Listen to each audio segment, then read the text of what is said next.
Hey guys, welcome back to my channel. I hope you're all having a lovely morning, afternoon or evening, wherever you guys are in the world. Today I have a very exciting video. We're going to be ranking my 2024 reads. Now, this year was my year for reading. Before the start of 2024, I wasn't really like an avid reader. I believe I picked up 6 books the previous year, whereas this year I actually ended up reading 29 books. I say 29 books, I'm currently reading my 29th as we speak. So 2024 was a big year for me when it came to books, and if you guys have seen my bookshelves, you will see how rapidly they grew this year. I completely forgot about some of the books that I've read, and some of them I still talk about to this day, so I thought let's do a tier ranking my 2024 reads. I've got my Goodreads wrapped here on my phone and I'll quickly talk you guys through that.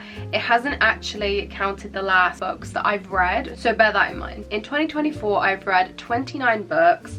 I've read over 10,000 pages, which is insane to think. Like, I've actually read a lot this year. My shortest book being 55 pages and my longest book being 757 pages long. My average rating for 2024 was 4 stars. I do feel like I have read a lot of books this year that have been highly recommended. I haven't actually found these books myself. A lot of the books I've read have come from TikTok or Instagram. Without further ado, let's get on to this tier ranking video. I'm so excited.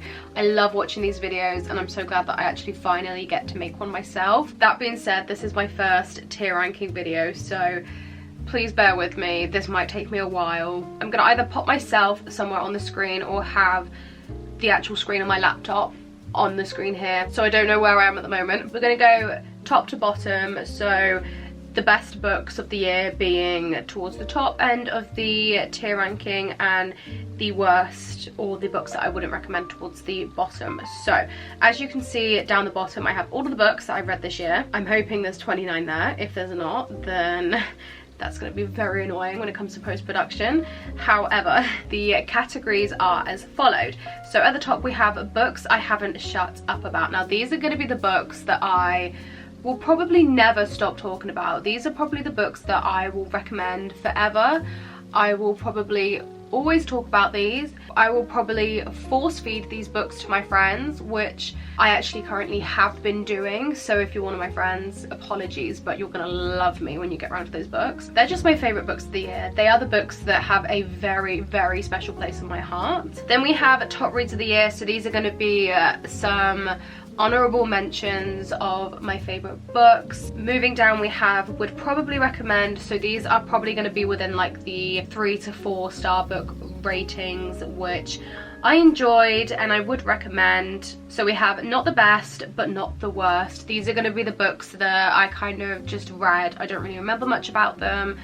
I will probably never look at them again. And then we have I actually forgot I read this, which is the case with a few books this year, I will be honest. Below that is it just wasn't my cup of tea. So this is going to be books that I nearly DNF'd, because I don't actually think I DNF'd a book this year. And then below that is I could have carried on life without reading this, which is going to be like the bottom of the pack. There's just nothing else to say other than don't read them.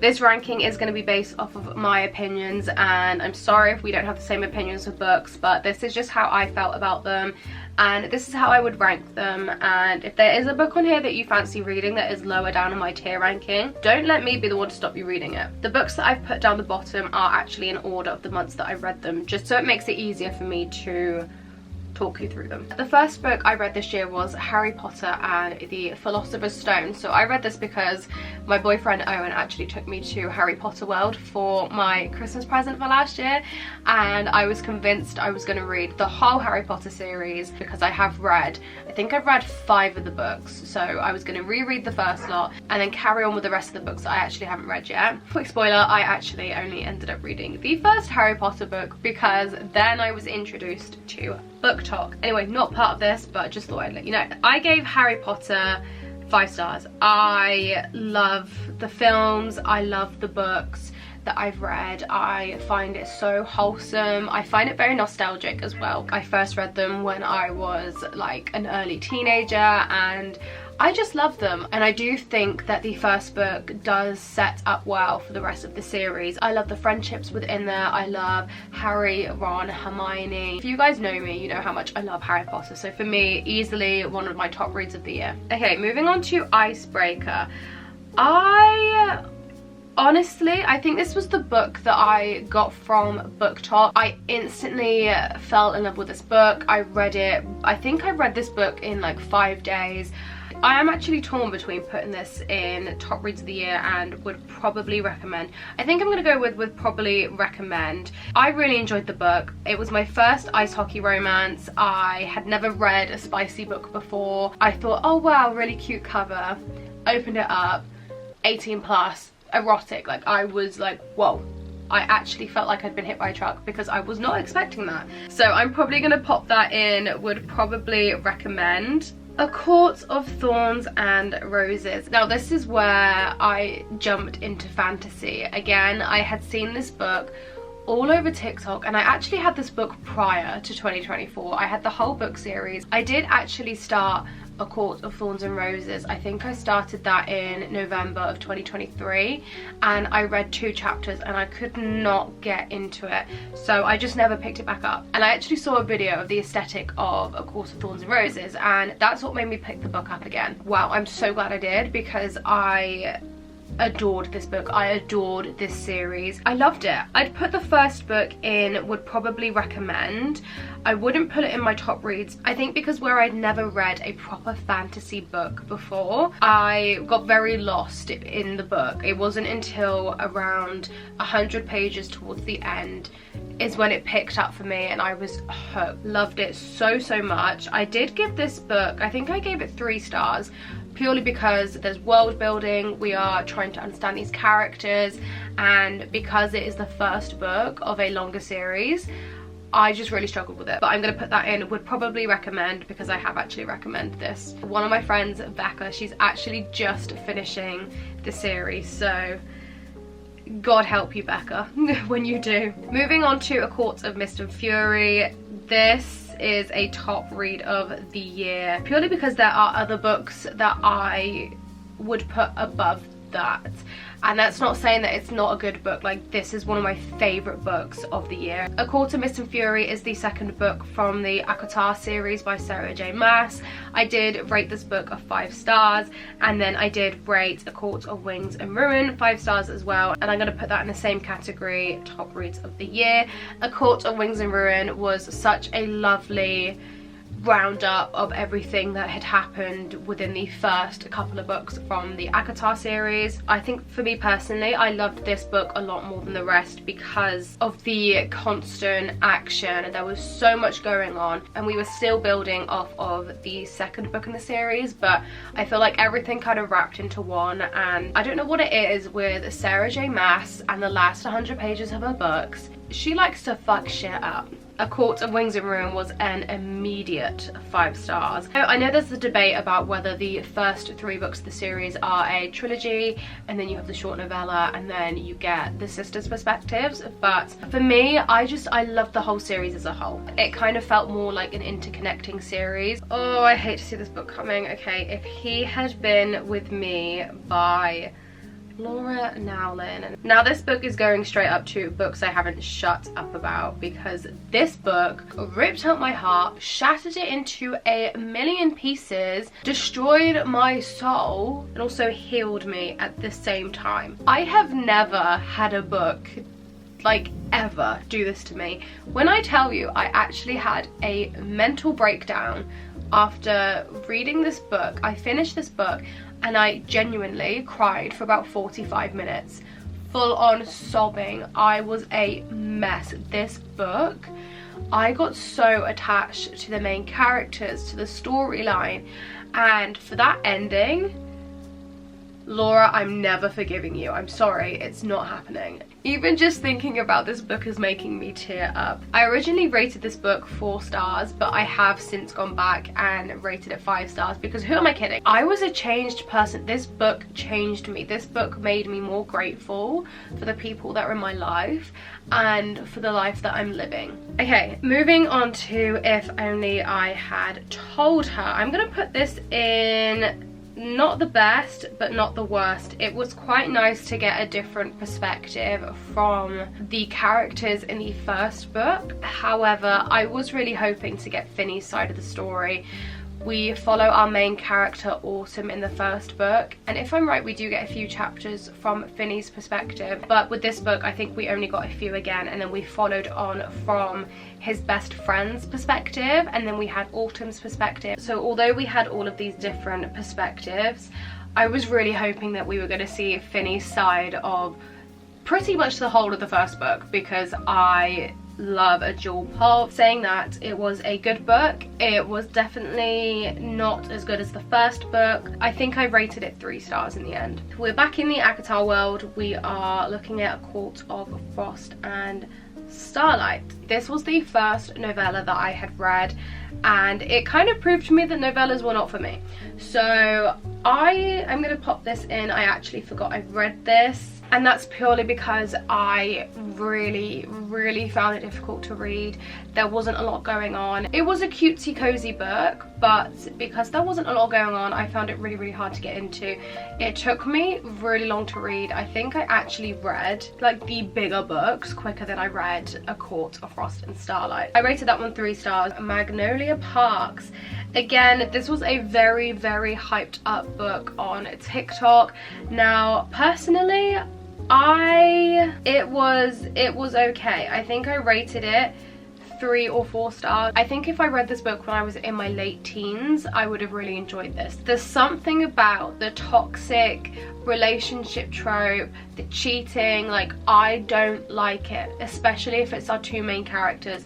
I don't like it, and this book proved that to me because I really loved Magnolia as a person and as a character, and I loved the London social life and aesthetics of the book. But when it actually came to Magnolia and BJ, I just didn't like them together.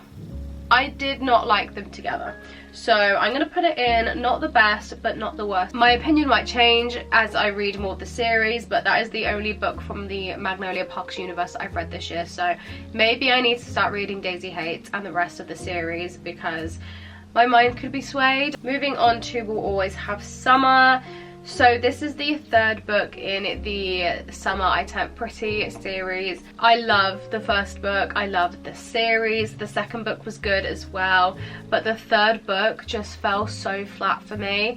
I actually forgot I read this, like genuinely forgot I read this book, and it wasn't until I was going through my Goodreads I remember actually reading this book in Greece, and I read it within a day. I'm really happy with the ending.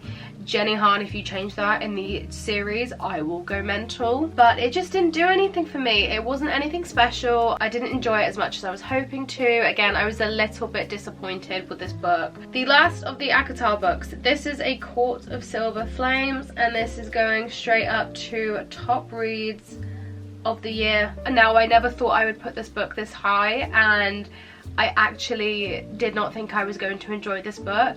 However, I was in Greece, I was reading this book, and I got to about 270 pages in, and I was eating this up. I don't want to defend Nesta, but there are parts of Nesta that I actually see in myself with being the eldest daughter, and I could relate a lot to her, and I love Cassian, so having them 2 together was like perfect. It was a perfect match. There was spice, there was action, there was betrayal, like there was so much going on, and I loved it. It was an enemies to lovers trope, and I ate it up. I ate it up. This series made me realise that I love an enemies to lovers trope. So after A Court of Silver Flames, I read Wildfire, which is the 2nd book in the Maple Hill series.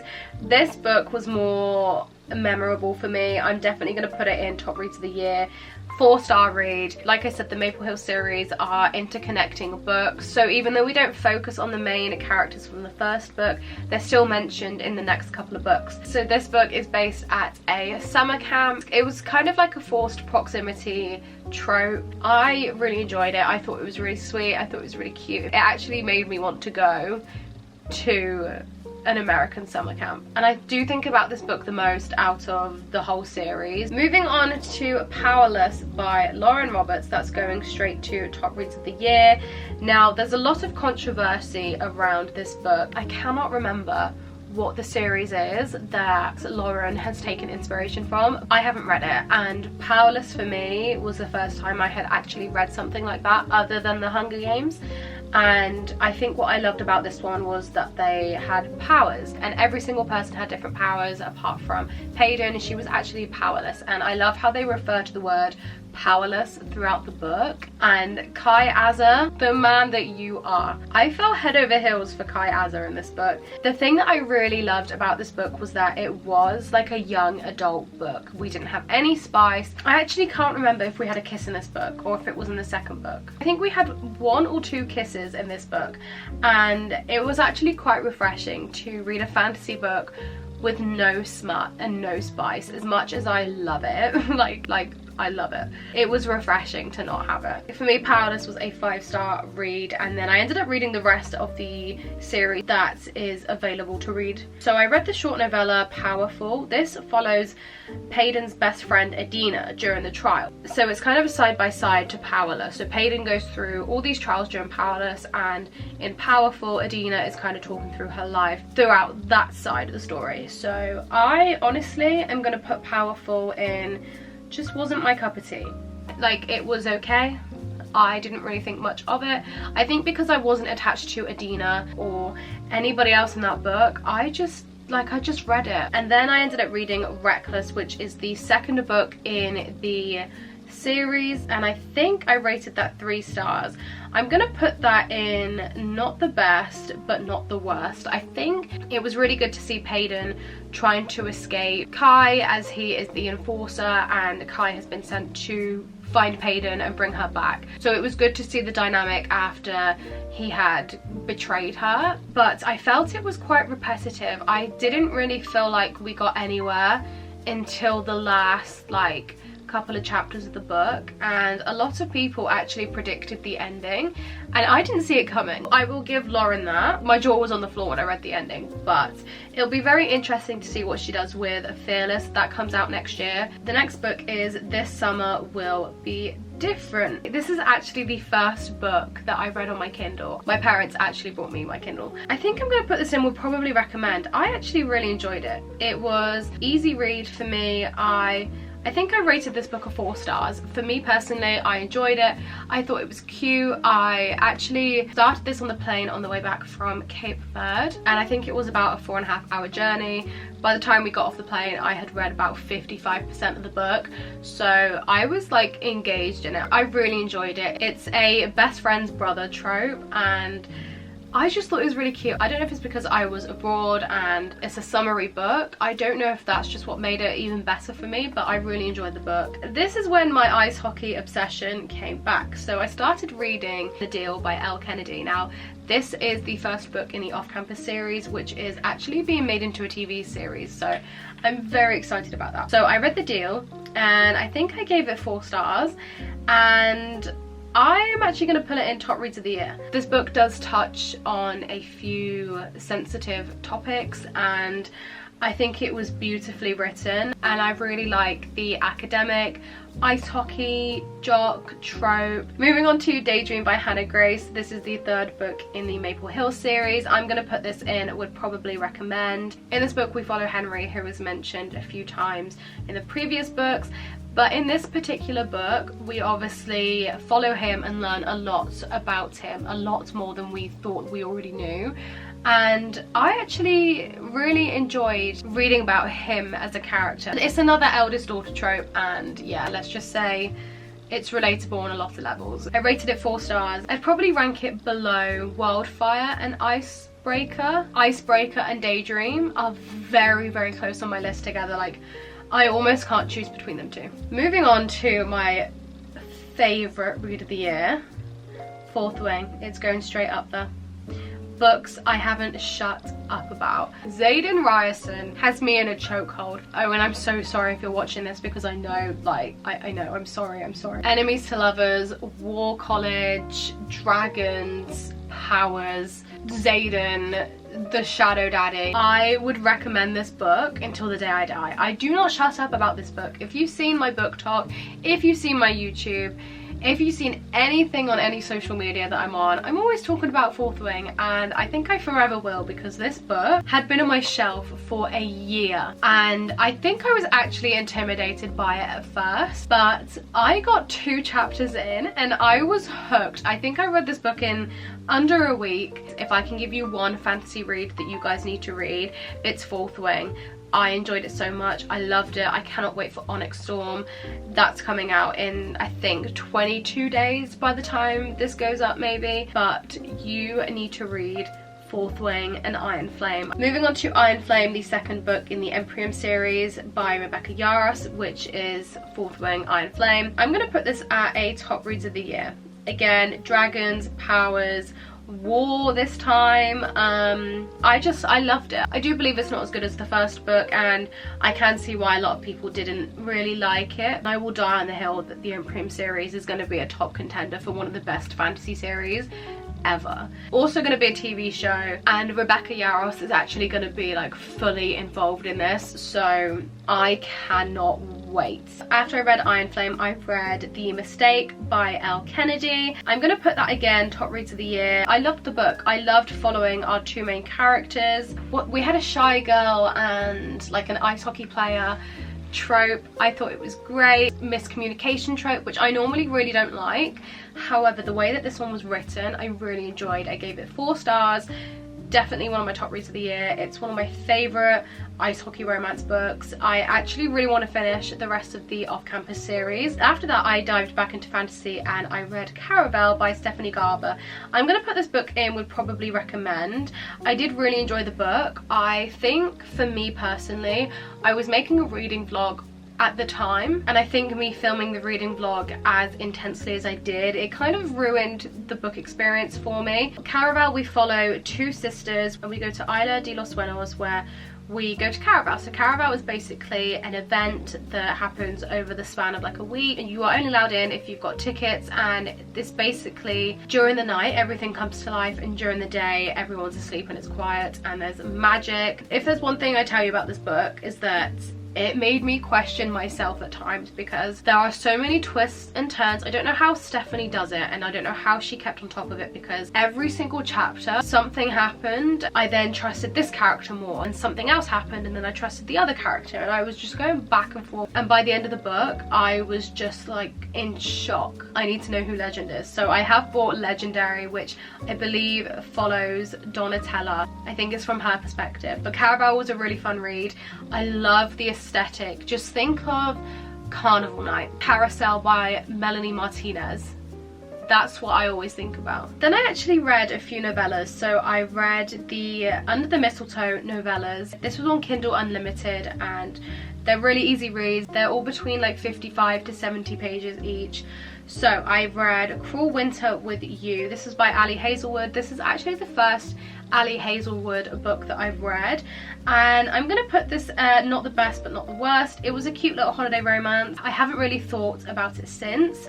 Same with Merry Ever After. It was a cute cozy read. I enjoyed it. I wouldn't shout about it. And then I'm gonna put All by My Elf by Olivia Dade in. It just wasn't my cup of tea, although I could actually carry on life about reading this. So yeah, I rated this book 2 stars. I just didn't I didn't enjoy it. I didn't get the same cozy feeling as the rest of the books in this little like series. It wasn't for me, but again, it's a little novella, so that's probably why. And then I've got Merriment and Mayhem. So I think I'm gonna put this in. I actually forgot I read this. And then Only Santa's in the Building. I am going to put not the best but not the worst. I think that was my favourite out of the series. It's about 2 people who live in the same building and they both have crushes on each other. It's just a bunch of miscommunication, and the rest of the people that live in the flats in the buildings actually set them up together over Christmas. So it's really cute. I really enjoyed that one. that is probably the most memorable one of the bunch. Then we have How My Neighbor Stole Christmas by Megan Quinn. This book for me, I got to 30% and I honestly debated DNF in this book, and the second I got past 30%, wow, would probably recommend for sure. We had enemies to lovers, we had fake dating, but we also had like real feelings involved. There was a lot going on for sure, but for me it was great. There was spice and I really did love it. I really did enjoy the book. Again, it's another TikTok book, so I was a bit wary when it came to it because I have seen that a lot of my favorite like booktubers, for example Destiny said, well, she DNF'd it, so going into this book I was like, oh, this is going to be like a big hit or miss, but for me, I personally really liked it. And the last book is My December Darling, which I'm currently reading. I think I've got about 30% of the book left, so I am going to pop it at not the best but not the worst. It's a really cute read. I'm enjoying it. At the moment, I wouldn't say it's any better than the books above. I'd say it's on par with the books in the same category. I could be wrong. I'll let you guys know in the comments if my mind does change, but this is my tier ranking for 2024. We've got 2 books in books I haven't shut up about. We've got 9 books that actually made the top reads of the year, which is a lot. That's actually a lot of books. And then going down to would probably recommend, we've got 6 books. Not the best but not the worst, we've got 7 books. I actually forgot I read this with 3 books, and then we have 1 book in Just Wasn't My Cup of Tea and 1 book in I Could Have Carried On Life Without Reading This. So that is my 2024 reads tier ranking video. I am really excited for 2025. I have some big book series that I would love to read, a lot that I was kindly given for my birthday, so I cannot wait to read more books. Stayed more towards sports romance and fantasy this year, so I would like to delve into different genres. Thank you guys so much for watching today's video. I hope you guys did enjoy. Let me know your top reads of the year. I'm really intrigued to see what everybody else has been reading and the books that they love. And I hope you all had a lovely Christmas, and I will see you guys in the new year. I hope you all have a lovely morning, afternoon or evening wherever you guys are in the world, and I will see you in my next video.